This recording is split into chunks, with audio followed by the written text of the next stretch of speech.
And the fourth wave is going to be a combination of artificial intelligence, nanotechnology, and biotechnology. We're just beginning to see the beginnings of the emergence of the fourth wave. And so this, of course, is going to have enormous repercussions for the job market. Because if you train workers to be in jobs that are going to be obsolete, that, of course, is a total waste of time. For example, if you read my book, Physics of the Future, it gives a detailed analysis of what jobs will flourish and what jobs will disintegrate in the future. The big loser in the fourth wave is repetitive workers.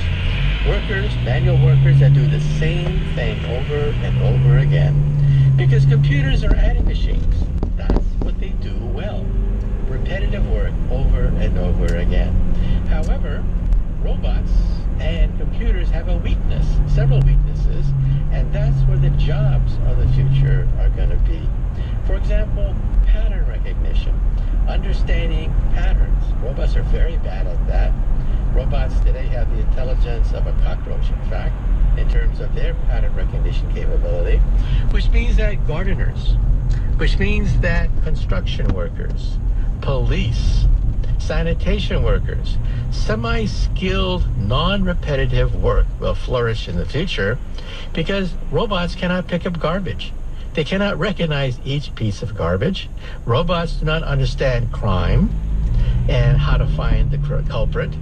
Robots cannot become construction workers because every construction site is different. So non-repetitive, semi-skilled jobs are going to flourish even in the working class. Now, among white workers, it's the middlemen that are going to suffer the most. These are the brokers, the agents of society, sometimes called the friction of capitalism. They do basically bean counting and inventory. They keep track of things. They search for things, keep track of things, and hey, that's what software does very well. For example, if you're working in a law firm, the bad news is that the paralegals will gradually be phased out because search engines, well, like I said, this is nothing but the work of an adding machine, and that's what robots do well. Robots can replace those people involved in agency, brokerage, tellers, and as I said, the middlemen jobs. For example, the search engine jobs required of a paralegal in a law firm. Now, the other news is, the bad news is, in the future we will have lawyers. And why is that? Because lawyers involve intellectual capital. And that's the lesson that I'm going to try to get across. Commodity capital is gradually being replaced by intellectual capital. Tony Blair of England, former Prime Minister, liked to say that England derives more revenue from rock and roll than the coal mining industry. You see, coal is a commodity. Its price drops over a period of time. It fluctuates, of course, but it drops on average over a long period of time. And coal is sort of like the symbol of the British working class. However, rock and roll is intellectual capital, a product of the human mind. In other words, you can mass produce coal. You can systematize it, reduce it to a certain set of rules, and make it a commodity that can be systematized.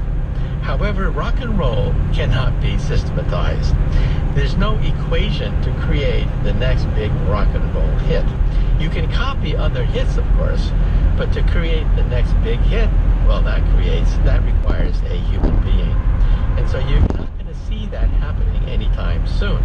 So, in other words, middlemen jobs are the jobs that are going to be threatened the most. For example, take a look at stockbrokers. Stockbrokers no longer sell stock. That may sound strange, but it's true. Stockbrokers do not sell stock. In the future, you'll simply buy stock by talking to your wristwatch. So why do you need a stockbroker? You need a stockbroker for intellectual capital. Somebody who understands experience, know-how, savvy, understands the ebbs and flows of the market, understands the big picture, understands the gossip on Wall Street. Robots are very bad at that. And that's where stockbrokers will have jobs in the future. So in other words, if you are a middleman, if you are an agent, if you are a broker, you can survive as long as you add value. Value meaning intellectual capital to what you're offering. If you don't do that, you'll go the way of the blacksmith and the way of the wagon makers. And again, we don't mourn wagon makers. We don't mourn the loss of blacksmiths because we have other jobs that were created by the science and technological revolutions of the past. So, in other words, science is changing society itself. It's changing the nature of jobs.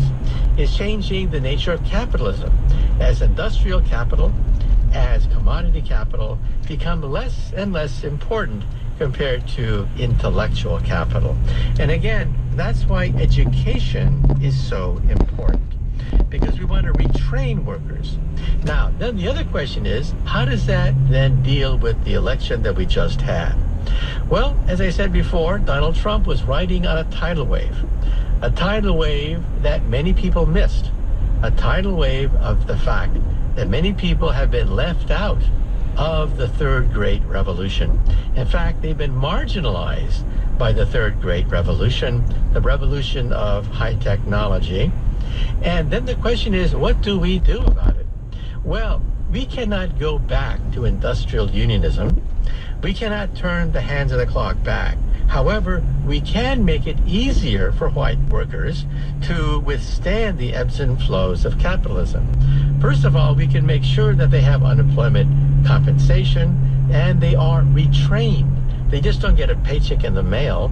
They are retrained into occupations which are thriving, which are the future, which do represent a higher level of science and technology, requiring more skills. And this means support of community colleges, junior colleges, technical colleges, support of colleges which will retrain workers for the jobs of the future, not jobs of the past. Unfortunately, our educational system is quite deficient, and the baton may not be passed correctly to our educational establishment. Realize, for example, that at the high school level, we have one of the worst educational systems known to science. It turns out that our students score dead last for the last 20 years in almost every international competition in science and mathematics. That does not bode well for the future. In fact, one reason why America still produces high-tech geniuses and people that can lead us into the future is because we import brain workers. That is, intellectual workers come in through H-1B, a visa which does make possible a handful of the world's top scientists to come to the United States. However, we can't depend on that forever.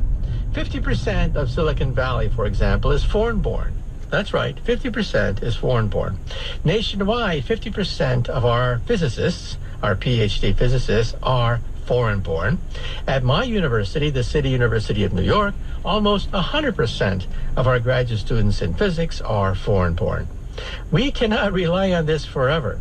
We're going to have a major overhaul in our educational system, because our educational system does a very good job educating students to live in the world of 1950. The only problem is we don't live in 1950 anymore. So our educational system is not totally defunct. It does create workers that are very fit to work in the world of 1950. But since we don't live in 1950 anymore, it means we have to have a major overhaul in our educational system. Also, there are going to be jobs opening up. For example, jobs in software, but also jobs in the medical field. The baby boomers are aging. They're not getting any younger. And it's going to put an enormous stress on our medical establishment. And biotechnology is going to flourish as a direct consequence of this revolution taking place in science. This means that we're going to be able to cure many illnesses that are today incurable, cure many forms of cancer, cure many diseases of the mind, for example, Alzheimer's disease.